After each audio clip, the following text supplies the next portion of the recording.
Hello, creeps, and welcome back for another episode of the podcast. On the eve of All Hallows Eve. So, if you couldn't guess,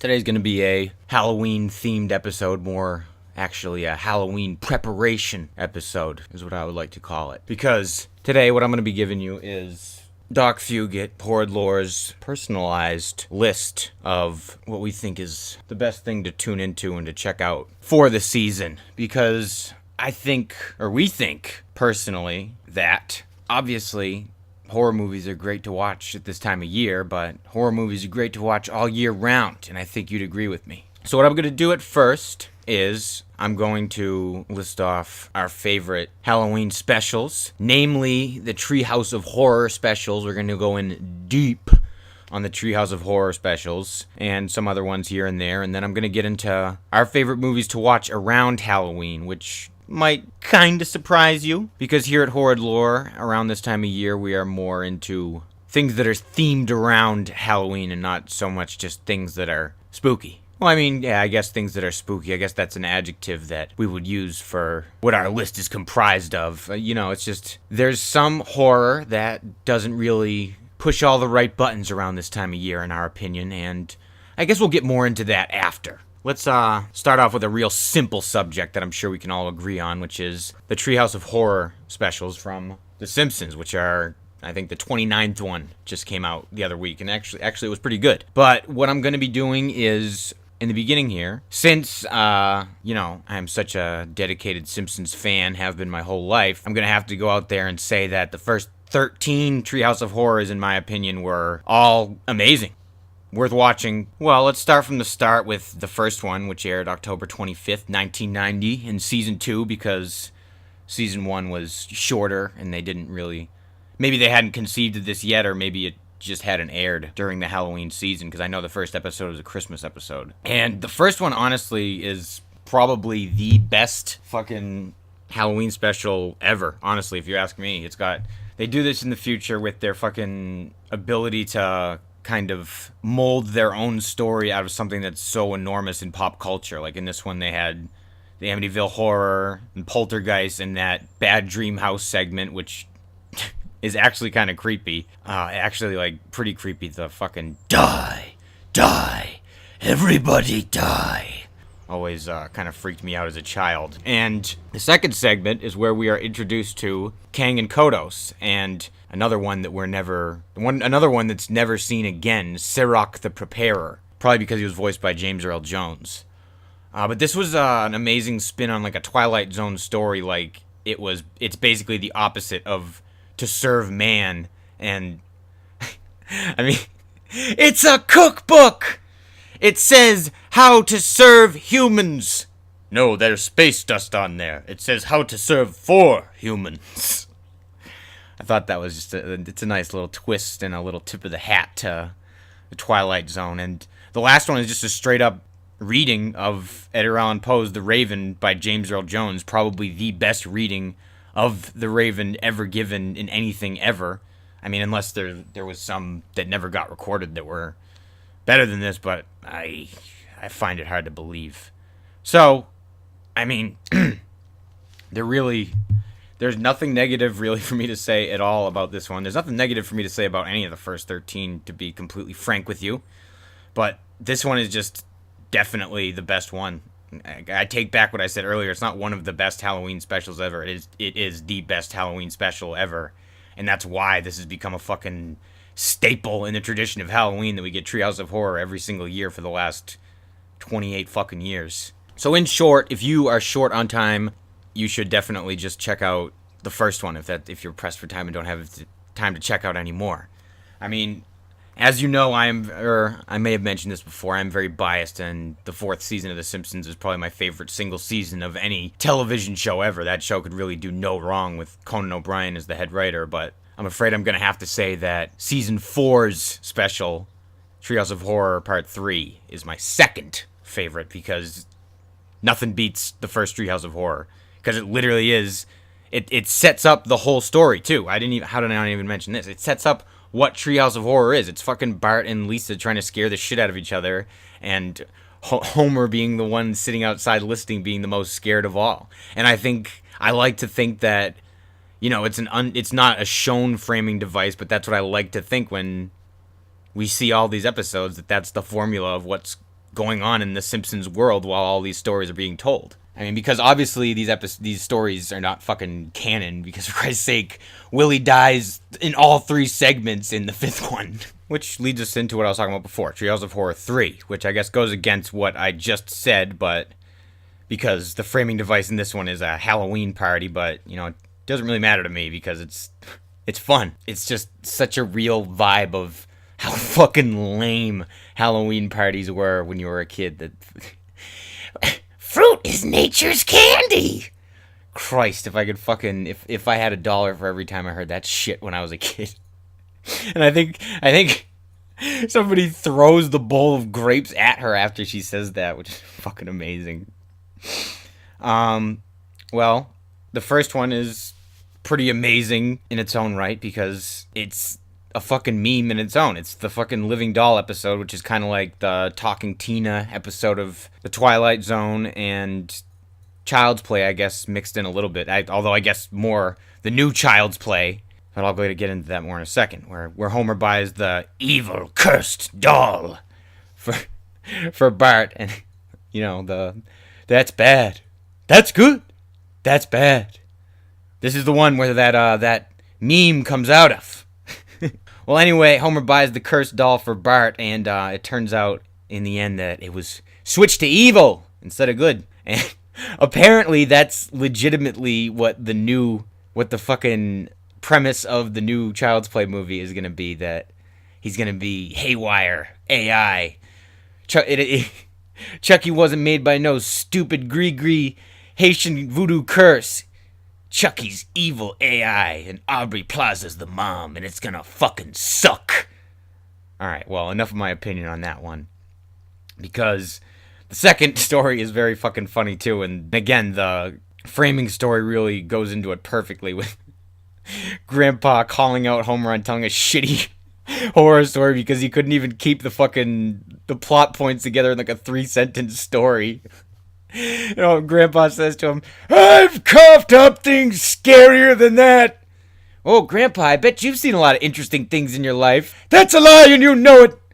"But I have seen a lot of movies." And then that goes into their fucking King Homer, King Kong parody, which is a classic. And then finally in the end we get the Dial Z for zombies, which I always saw as, I guess it's, when you get down to brass tacks, it's a Return of the Living Dead parody, but since it's Lisa trying to bring back her dead cat, I always saw it kind of as a Pet Cemetery thing, but like I said, you can kind of mix a lot of different things into these ones. But this is the best season on its own, in my opinion, so it's gonna have to go down in my book as the second best Treehouse of Horror episode. And the 5th one is pretty fucking amazing, too, if you're looking for one that's pretty much just a straight adaptation from other things, because, well, actually, the first story is a fairly original one. The one where Homer sells his... Actually, let's get back to the fucking beginning of this one with the framing story in this one, which is pretty amazing. This is where I first found out what the Night Gallery was, because I'd seen the Twilight Zone beforehand, but I had never seen the Night Gallery, and I was wondering what the fuck Bart was doing in this episode where he was showing the paintings that were going to represent the stories in the episode. And then that was when I was very excited to find out about Night Gallery, because I honestly might like Night Gallery more than I like the Twilight Zone. Alright, so let's get back into the first story in this one. Homer sells his soul for a donut, and that's not even the kicker. The kicker in this one is that the devil is Ned Flanders, which actually always kind of creeped me out when I was a kid. It made me very uneasy that someone's so unassuming, and they do some really weird stuff with Ned in the Treehouse of Horror episodes, I think. But that one's fairly original, but then after that we get the Terror at 5.5 feet, which is, obviously from the name you can tell, a complete send up on Nightmare at 20,000 feet, which is one of the most popular episodes of the Twilight Zone ever, with William Shatner with the little monkey man on the wing of the plane. And this one's actually a little bit, if you ask me, this one creeped me out a lot more than the William Shatner thing, because the little gremlin that's on the side of Bart's bus always scared the fuck out of me. And then finally, we get Bart Simpson's Dracula, which is obviously a send-up of Bram Stoker's Dracula, and aesthetically it's almost exactly the same as Francis Ford Coppola's Bram Stoker's Dracula, and it's amazing because Mr. Burns looks almost exactly like Gary Oldman in the beginning of that, and that always freaked me the fuck out too.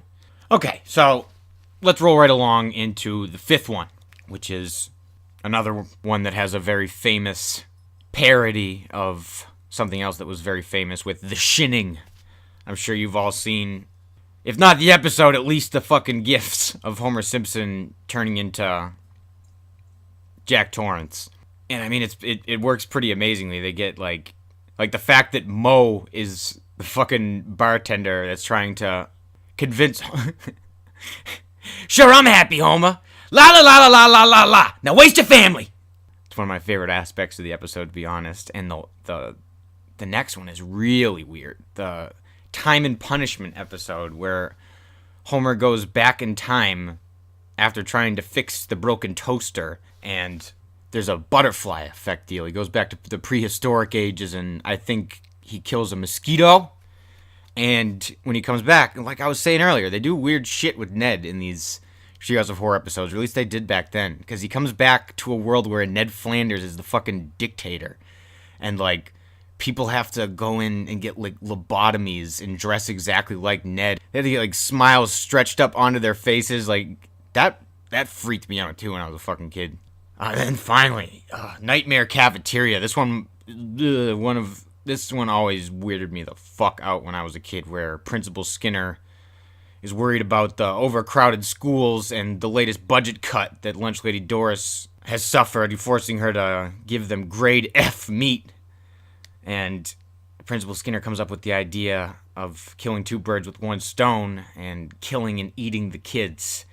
And this one always freaked me the fuck out, especially that ending where like the ravenous fat teachers just have like the blood all over them, just like salivating after the children. Ugh. If you're in the mood to get freaked the fuck out and you've never seen this one, definitely check out Treehouse of Horror 5, because this might be one of the fucking freakiest ones of all. And the fifth one is where we start getting into the ones that are a little bit more skippable. The fifth one has the first story is the Attack of the 50-Foot Eyesores, which is where all of the possessed advertisements come to life and wreak havoc on Springfield. And then the second story is Nightmare in Evergreen Terrace, which is a really cool send-up of Nightmare on Elm Street with Groundskeeper Willie as Freddy Krueger, which was actually my first introduction to the Nightmare on Elm Street series. And I had to see that movie after that, and it was the worst thing ever for me because I was fucking actually afraid to go to sleep after seeing it for the first time. And then the last one is Homer Cubed, which is where Homer goes into the third dimension, which is a really fucking kind of transcendent Twilight Zone-y idea, because The Simpsons obviously is two-dimensional animation, and Homer is animated in 3 dimensions when he goes into the third dimension, and he winds up in our world at the end. Which, as a kid, always kind of made me wonder if there was, like, some, like how would the fourth dimension exist, and, like, could something like that happen? Alright, now into the seventh. This one is very fucking funny. Well, the last one is very fucking funny. This first one was another contender for one of the creepiest ones ever that gave me the fucking creeps as a kid. The Thing and I, where Bart and Lisa come to learn that they have another sibling who is living in the attic, and it is Bart's evil Siamese twin that was separated from him at birth and that they have kept in the fucking attic forever, and who tricks them into thinking that he escaped, so they leave Bart alone in the house so he can try and fucking sew them back together again. Very, very unsettling for me as a child. And the next one, the Genesis tub, is pretty cool, where Lisa performs a science experiment to see if cola will dissolve a tooth, and Bart shocks Lisa with his science project, which is checking if nerds conduct electricity. And as the tooth is shocked, it undergoes an unusual reaction and creates a race of miniature beings. Another pretty nifty episode. And the last story is one of my fucking favorites ever. Honestly, maybe my favorite piece of political satire ever, Citizen Kang, where it was right before the 96 election between Bill Clinton and Bob Dole. So both of them come down to earth and assume the roles of Bob Dole and Bill Clinton. And I don't know. It's just one of the most on point statements in general made about bipartisan politics, which I'm not going to fucking talk about on here because I'm not a lunatic who wants to be throwing all of my fucking dirty laundry at you, telling you, yeah, and Saudi Arabia has stacked the deck right now. No, I'm not. That's not what I'm saying. So if that soundbite got me put on any list, that was a joke. But I think that this episode just fucking completely, like, Kang and Kodos are the exact same character. You can't even tell them apart. And, like, them both dressing up as a Republican and Democratic candidate, it's way better. Well, I mean, obviously the South Park douche and turd analogy was very on point, but this is just, like, perfect. It's, like, scary how on point it is. Like, you shall vote for me, Bill Clinton, and vote for me, Bob Dole. And in the end where you fucking find out that they're actually the two fucking aliens and it doesn't matter. Like, well, I believe I'll vote for an independent candidate. Go ahead. Throw your vote away. Like, I think that is honestly the most on point thing you could ever reference to that last election we just had. But no more about politics. I just think that was a very funny political statement. Nothing really more than funny. Now, let's go on to Treehouse of Horror number 8. First story is the Omega Man, which is obviously a send-off on the Omega Man with Charlton Heston, which is itself was a take on I Am Legend by Richard Matheson. And between the Omega Man and Last Man on Earth with Vincent Price, I'd say those are for how many renditions of I Am Legend we've gotten, those are definitely the two best in my opinion, along with this episode. But this episode itself takes a lot from the Charlton Heston movie. The next one, send-up of another amazing horror movie, The Fly versus Fly, where they buy the fucking transporter device from Professor Frink and it ends up turning Bart into the Fly. And then the last one's another pretty nifty episode, Easy Bake Coven, which sends us back to 1649 Springfield, I'm assuming, during the witch burnings, where we find out that Marge, Selma, and Patty are all witches and that they started the tradition of giving out candy on Halloween. Who knew? Number 9 is actually quite exceptional, if you ask me. The opening story, Hell to Pay, where Snake gets arrested on his third strike for robbing the Quickie Mart and executed, swearing he'll take revenge on all of the witnesses, Bart, Apu, and Moe. And then after he dies, Homer receives a hair transplant from him, which turns Homer into Snake. Homer gets possessed from the hair transplant, and Homer kills Moe and Apu, and then at the end tries killing Bart. I just thought that one, it's a really fucking hilarious idea, but at the same time, it's a pretty fucking neat idea if you think about it. I'd watch that horror movie if they made a full length. The next one's pretty cool too, The Terror of Tiny Toon, where Bart and Lisa end up getting transported inside of Itchy and Scratchy from plutonium batteries that are found inside of Homer's toolbox. This one, namely, is very good to me because it has one of my favorite Simpsons jokes ever, where Homer is dressed like a derelict when Marge and Maggie are about to go out trick-or-treating, and Marge is like, "Oh, God, Homer, you're not going out as a hobo, are you?" And he's just eating a can of beans cold. Going where? Amazing. All right, well, into the last one, which is Starship Poopers, where it turns out that Maggie is not Homer's daughter at all. She is indeed the daughter of Kang from Kang and Kodos, and they have to go on the Jerry Springer show to fucking resolve it. All right, now on to number 10. I know I've been running a little long on this, but we're getting to number 13, I promise. Because these ones really are all worth watching, if you ask me. First one in the 10th is I Know What You Diddly Did. Obviously, a parody of I Know What You Did Last Summer, and it's pretty great because it has Ned Flanders as the, I don't know what the name of the killer is from I Know What You Did Last Summer, the hook man, the fisherman.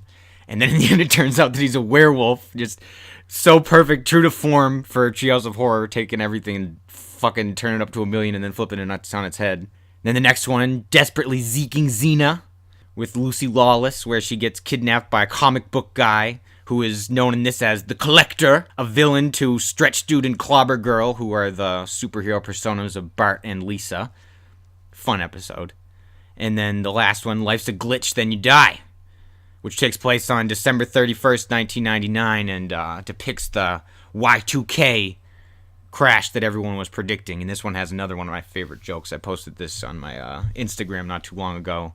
The beginning fucking segment with Dick Clark's Rockin' New Year's Eve. Rest in peace to that program, which was amazing. New Year's Eve is no longer fun anymore, but in the beginning where, I'm not really even sure what band it was that played, because he says after they play, that was Whitesnake. We're not Whitesnake, dude, we're Poison. I thought we was Quiet Riot. Says here, we're Rat. So I guess they must be Rat because it says Rat on their drum set. But I just thought it was such a funny, just fucking statement on how all of those bands from the 80s are like exactly the fucking same. Not to say that I don't like them, don't find any novelty in them. They just honestly were all so fucking similar. Alright, now on to number 11. Okay, only 3 more to go here, creeps.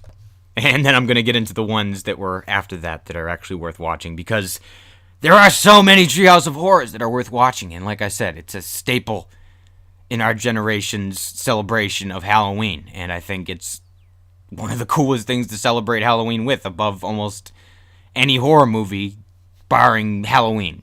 Now, number 11 opens up with Ghost Dad, which is the one where Homer is killed from eating a piece of broccoli, and St. Peter tells him that if he doesn't do a good deed within 24 hours, he's going to go to hell because he's never done one good deed in his life. And guess where he ends up in the end?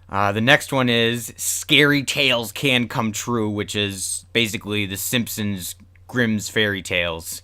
And again, pretty great tribute to a pretty big staple in Halloween, which is one of the biggest reasons why this is so amazing for Halloween, because it's just a cavalcade of all of the most amazing things dedicated to being scary.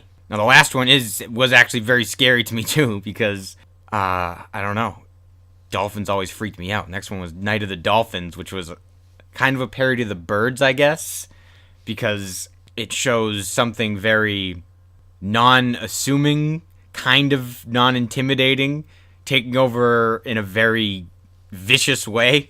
Like, regardless of how ridiculous it is, it still was very graphic and very off-putting, if you ask me. Okay, now let's go into 12. First one is Hex in the City, which is a parody on Thinner, where Homer gets a gypsy curse after destroying her fucking, fucking crystal ballroom or fortune-telling office. That's a pretty neat one. The next one is House of Wax, WHACKS, which is a bit of a parody of 2001: A Space Odyssey. And, what the fuck was the name of that Super House Disney Channel movie? I doubt it was like an intentional parody of that one, but it was pretty similar.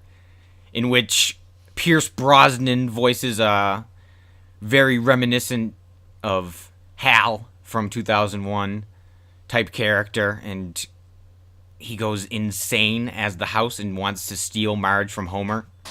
And the next one's pretty great too. Whiz Kids, which is the Simpsons send-up of Harry Potter with Mr. Burns as Lord Voldemort, or Lord Monty-Mort, which is pretty great.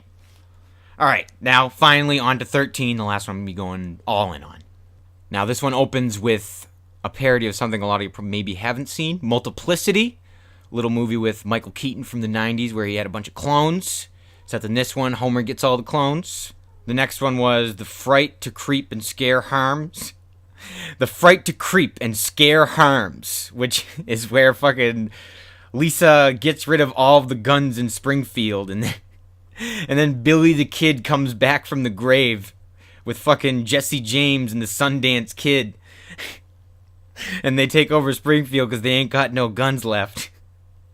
And then the last one, which is the entire reason that I list all the way up to 13, which is The Island of Dr. Hibbert, which is a great parody of H.G. Wells' The Island of Dr. Moreau, in which Dr. Hibbert takes that titular role. And this one is very creepy in the way true to form of how the Island of Dr. Moreau is very kind of grotesque and creepy.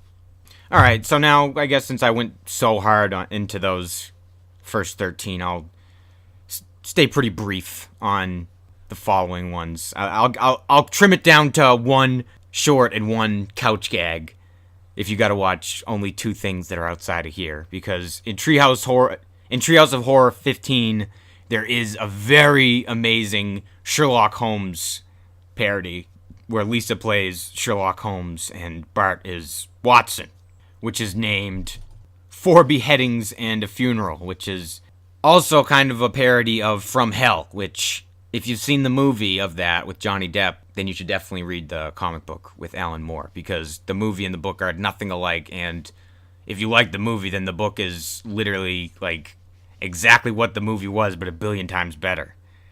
And I don't know. I think that's probably why I'm so drawn to it, because I love that speculative Ripper fiction, and also, obviously, Sherlock Holmes is the perfect person to put in that arena against him. And Lisa worked perfectly as Master Detective Eliza Simpson.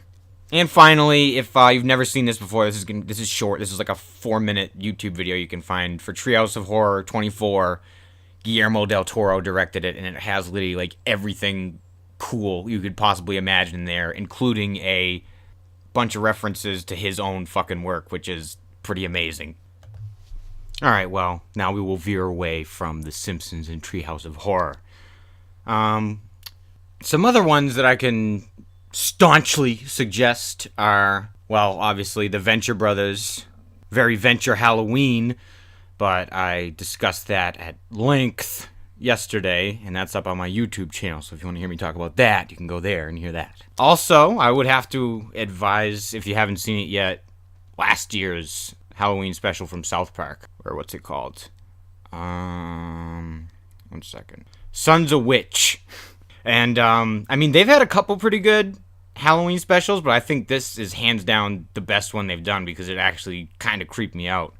It's like all of the fucking dads go out like witching. They all dress up like old-fashioned fucking witches, and I'm fairly certain it's the Necronomicon that they end up reading out of, and one of them becomes like a legit witch, like possessed by some fucking being. Like it's actually kind of a fucking, like I said, it's a very creepy episode, but it's hilarious at the same time. And I think that that's a pretty important factor in choosing what to watch around this time of year. I mean, for me at least, this is when I'm at my happiest. I mean, when I'm around fucking Christmas time and shit like that, that's when I start watching those real deep cut depressing things, because I'm already fucking depressed. But around this time of year, I'm usually trying to watch something with a decent amount of novelty to it that's going to keep me in good spirits, and not something that's going to be a downer, because I kind of like being I don't know, this is the one time of the year where I do feel like being positive and happy and making a point out of doing that. And I don't know, it's a time of year where I want everybody to be happy, because I'm happy. I guess that's how most people feel about Christmas and shit like that. That's just renders the opposite effect to me. But like I said, I really enjoy things with novelty, and especially when they take place around something that revolves around the holiday itself. Like, obviously, like I was saying earlier, the Halloween franchise, and I went on fucking long enough about that last week, and if you haven't heard the last episode of the podcast, go back and listen to that if you want to hear me talk about Halloween. But any of those are fucking perfect for me anytime around Halloween in October. Same goes for, like, the Monster Squad. That's, like, the one Shane Black movie that wasn't a Christmas movie other than the new Predators movie. That was his Halloween movie, and he really shoves it in there, all of the aesthetic of the season. Same with Trick or Treat. I mean, I'm not a huge fan of the fucking girl werewolf coven story and the fucking climax with Sweet Dreams of Night. Which actually, now that I think about that, when I went through the haunted house at Halloween Horror Nights this year, there was a section that was dedicated to that, and they were playing in the background like, some of them warriors, some of them warriors, yeah. in the background, and it actually made me laugh pretty fucking hard. And that one was actually freaking me out pretty bad, so that threw me through a loop a little bit. But I think that that's a fantastic movie to watch this time around this time of year. And both of those also, like I said, like it's just Halloween is just a fun atmosphere, and when you make a movie centered around Halloween, there's obviously going to be some fun involved. Like even the original Halloween has Dr. Loomis playing the trick on Lonnie and getting a chuckle out of that. And speaking of movies that had haunted houses at Halloween Horror Nights, Poltergeist is another amazing movie to watch around this time of year. Depending on how you feel about it, whether Tobe Hooper directed it, Steven Spielberg directed it, it is a very fucking scary movie for being a PG movie, and it's probably the first horror movie I'll ever show my kid. I mean, they'll probably have to, I'd say that you probably got to be at least 5 or 6 before you can see Poltergeist, but I'd say that that's like the perfect fucking, I mean, it is scary, but at the same time, it's got that fucking, well, Spielberg at least was the fucking executive producer on that. That's, like, fact. But, I don't know, it just has that fucking fun Halloween feel, and, like I said, it takes place around Halloween. I can't remember if that takes place on or around Halloween. This one might be a little unexpected, but also I think, well, I don't think I do, I know. I do watch The Sorcerer's Stone a lot of the time around Halloween, because I really, really, really like how Chris Columbus, put together that fucking whole Halloween segment with her. I mean, there's a lot they missed. I mean, don't even get me started about the Harry Potter franchise. Although I really do like the Chris Columbus movies, the first 2. And the third one. But I mean, it kind of lost its luster to me after Richard Harris passed away and couldn't be Dumbledore anymore, obviously. But for everything that they missed in that series, they really hit the nail on the head with that Halloween scene with when Quirrell runs in the troll in the dungeon. So you to know. They really did that part justice. It has that amazing fucking Halloween aesthetic. And I mean, like I said, that's the stuff that really gets me going and like hyped up around this time of year. So, I mean, these might be some unpopular opinions that I'm voicing here, but like I said, around this time of year, I mean, I'm always watching this type of shit all year round. So, I mean, I feel like this is the time of year where I really do need to filter what I do want to watch. And maybe it's because I never caught on to any TV stations that did movie marathons of any of the other franchises, but Halloween is honestly the only horror movie franchise that I can really marathon around this time of year. Don't hate me for it. It's just the way I am. And in speaking of Halloween, I gotta mention that I also love watching almost every single year neither of the Goosebumps films, although I haven't seen the newest one yet. But the Haunted Mask episode of Goosebumps, because it's very reminiscent to me of Season of the Witch, Halloween Part 3, and the fucking silver shamrock masks, and how they never really showed what the masks... Well, I mean, they did show what would happen, and, I mean, they did explain the fact that the silver shamrock masks had microchips in them that contained fragments of an ancient runic stone with deadly powers that would kill the children. But I always thought that the Haunted Mask, I'm assuming it must have been at least in some way, shape, or form been derived by R.L. Stine from Halloween Part 3. But that's just me.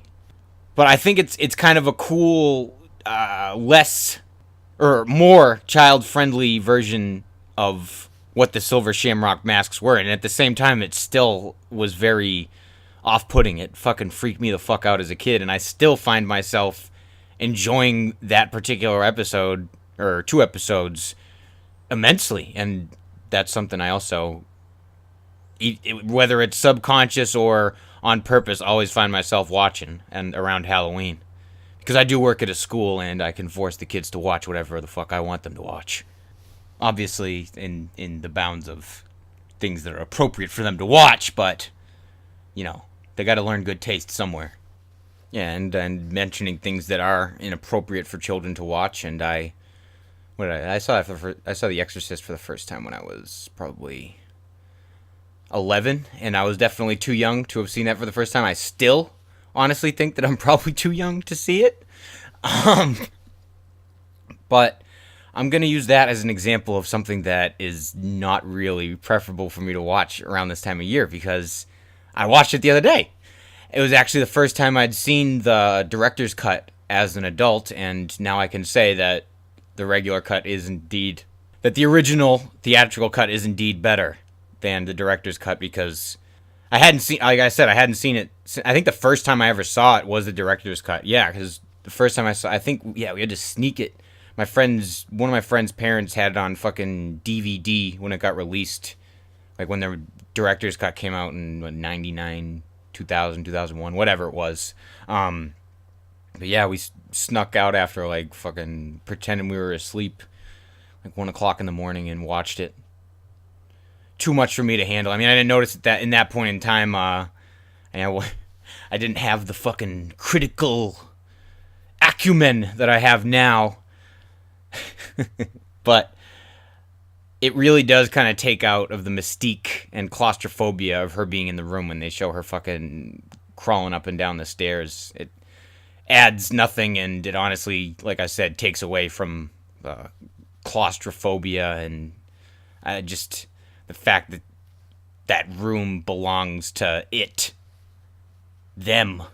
But like I said, this is not really a movie that I enjoy watching around this time of year, because I watched it the other day and it just put me in a fucking downer of a mood. And this movie, I'm pretty sure it does take place on or around Halloween, and it does hit all the buttons and everything like that as far as a horror movie goes, and the atmosphere for Halloween. But it's a fucking, like I used this phrase earlier, it's a deep cut movie. It fucking like hurts to watch. I don't know about you. I know a lot of people say that they think that The Exorcist really is like tame by today's standards and blah blah blah. But I don't know. I feel like some people kind of just look beyond how fucking terrifying of an idea is being put in front of us in that movie. That, I mean, it's a real feeling that we all feel. That when the fucking demon is trying to drive everyone away and defeat them, it just tries attacking them in the most base way and make them feel like subhuman and like God doesn't love them. Like the fucking, what the fuck is his, the priest, fucking Christopher Plummer plays. Whatever, it doesn't matter. But just that feeling and how much you can connect with the characters in the movie, namely Father Karras, who fucking ends up having to sacrifice himself in the end. And I mean, you see him as a man who's just struggling, trying to do the best that he can, and he is doing the best that he can and failing. And that's a feeling that everyone can commiserate with. And what he's trying his best with is his mother, who ends up dying, and the demon ends up using that against him and telling him that she thinks that he's a shitty son from hell while she's sucking cocks. Like, how much scarier could it really be other than that? Honestly, think about it. What is scarier than that? Just that fucking crippling feeling or like voice in your head or whatever telling you that you are not worth like anything, that you're not worth the love of anything. It makes you think way too much about faith. That's another thing that really puts me off in it. I mean, I don't know. A lot of movies like that, fucking Hereditary, Haunting on Hill House, newest Netflix show. That was a very deep cut. I just finished that, and I'll be getting into that probably next week, because I just went way too deep on The Exorcist there, and I think I made my point as clear as I possibly could have on why I don't really like watching those fucking deep cuts around this type of year. I enjoy my novelty. And I guess that'll be my closing remarks here today, creeps. Because all I really want to leave you with is the idea that you should just do you around this time of year, and these are the things that make me the happiest. Like my fucking laundry list of information on the Treehouse of Horror I gave you there in the beginning, and just my philosophy on how I enjoy just more novelty around this time of year, because I think it's mainly because this time of year makes me feel like a fucking kid again. And it can make you feel however the fuck you feel, you know? I can't tell you how to feel. I can't tell you what you want to watch, what you want to do. So does that make my points here moot? I don't think so. Because all I'm trying to drive home is that people can't tell you what's cool. People can't tell you what to like. Like, I don't know. Celebrate whatever you want, however you want to. That's how I'm going to leave it here. Because next time I'm going to be talking to you is going to be fucking shitty November. And we're going to have Thanksgiving and then Christmas upon us. At least we can commiserate together, creeps. Unless you love Christmas and Thanksgiving. In which case, fuck you! Nah, I'm just kidding. But this is me signing off for the last time of the season of the witch. Hope you have a happy Halloween, creeps. Doc out.